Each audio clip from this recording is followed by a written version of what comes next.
Chris Mitchell is back from Jerusalem, back in Jerusalem from his trip to Syria. And Chris, what did the people tell you? What are they saying is going to happen to them? Well, Pat, we talked to many people. We talked to military leaders, governmental leaders. We talked to church leaders. In terms of Christians, they're terrified, Pat. They're saying that if there's no protection for them, they're really fearing a possible Turkish invasion. At the very least, 20 miles of that security zone, most of the Christians live in that region. And they have two collective memories, Pat. First of all, last year we talked about Afrin. That's when the Turkish army, along with the Free Syrian army, came in, burned churches, looted, basically a population displacement. And the other thing, Pat, is they have a collective memory of the 1915 Armenian genocide. Many of the people we talked to, their parents, grandparents, their great-grandparents had come from there, resettled in that region. So they have a very severe fear of what Turkey's President Erdogan may do. Chris, you know, the intelligence community said that ISIS is not dead at all. The president has said, well, it's all finished. But ISIS is still active over there, isn't it?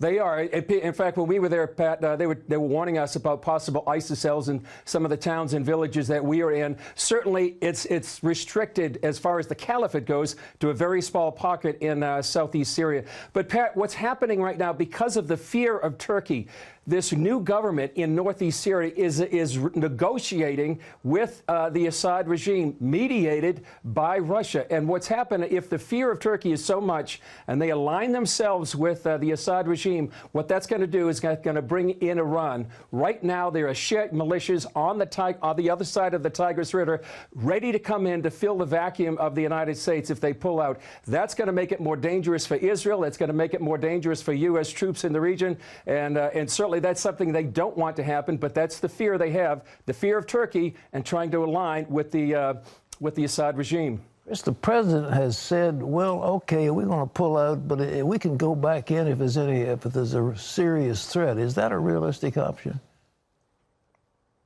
I don't think so, Pat, and you only have to look at Israel's example. In 2000, they pulled out of the security zone in South Lebanon.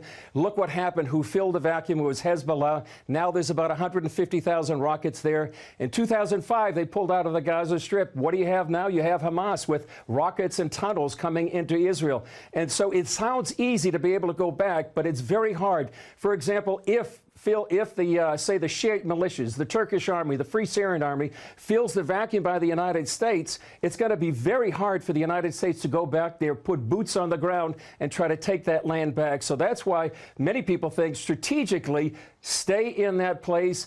And that would keep all these nations, even 2,000 U.S. troops can keep 4 nations at bay if they just stay in that land. That's what the people that we talked to, military leaders, governmental leaders, and Christians say, please stay so that we won't have nefarious forces that are going to fool that. And, Pat, I want to add one thing. This new government is probably the biggest story I've heard in many years. It's a democratic form of government. It's not just the Kurds. It's Assyrians, it's Syria, Christians, it's Arabs. And all of them were saying, we want to preserve what we have. We want our democracy to be a model just like the United States. And so they're looking to inspiration for us. And they're saying, please don't let this democracy be undermined by either the Assad regime, by Turkey, by Shiite militias, or Russia. Chris, the Christians have said, as I understand in your report initially that I've read, that they say, is not your president a Christian? Why is he allowing us to be slaughtered? Are they saying, is that what they're saying? That's exactly what they're saying, Pat. And that was really one of the most poignant things. We had sat down with a pastor and his wife, and the wife was saying, we love President Trump. We know he's a Christian. We know he prays. But we wonder, does he know we're here? And they kept saying as well that in December, President Trump signed a bill that would protect Christians and other minorities in the Nineveh Plain in Iraq. But they're saying, what about us? There's about 100,000 evangelicals in Syria, Christians and Assyrian Christians inside that region. And they're saying, don't forget us, that we're here. He may not have realized there were that many Christians in that region. And so that was the question they were asking us. Does he really know that we're here and that we're in peril because of Turkey, Shiite militias, the Assad regime, and even Russia? Chris, thank you so much. Chris reporting now from Jerusalem.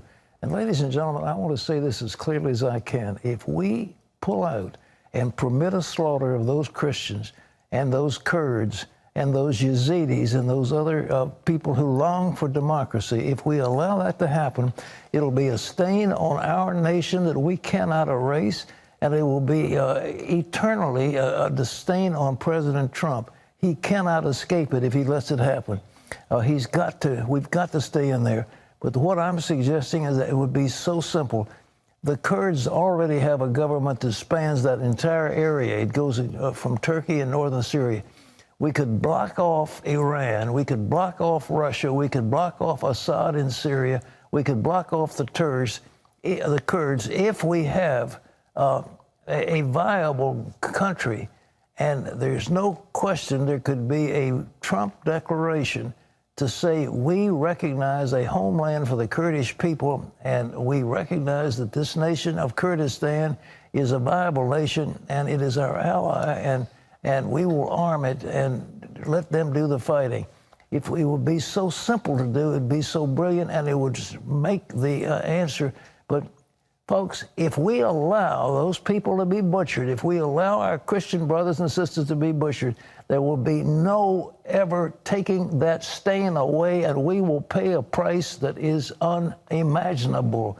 So please pray, and if you want to write the White House, write it, and let some pressure go to the president to know there are a lot of people in America that do not want our Christian brothers and sisters to be slaughtered in northern Syria.